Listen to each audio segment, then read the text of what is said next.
আপনারা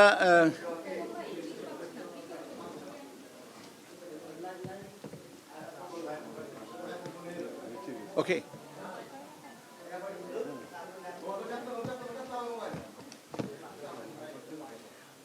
আপনারা জানেন যে আজ স্বরাষ্ট্র মন্ত্রণালয় থেকে বাংলাদেশ আওয়ামী লীগ এবং তার অঙ্গ সংগঠন এবং ভাতৃপ্রতিম সংগঠনগুলোর কার্যক্রম নিষিদ্ধ করেছে।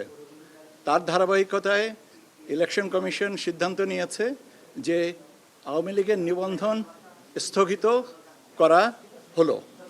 সেই অনুযায়ী আমরা আজকে গেজেট নোটিফিকেশনটা জারি করেছি। আপনারা গেজেটের কপিটা বিজি প্রেস থেকে পেয়ে যাবেন।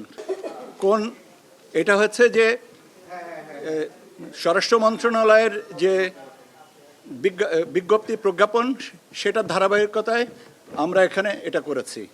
ধন্যবাদ।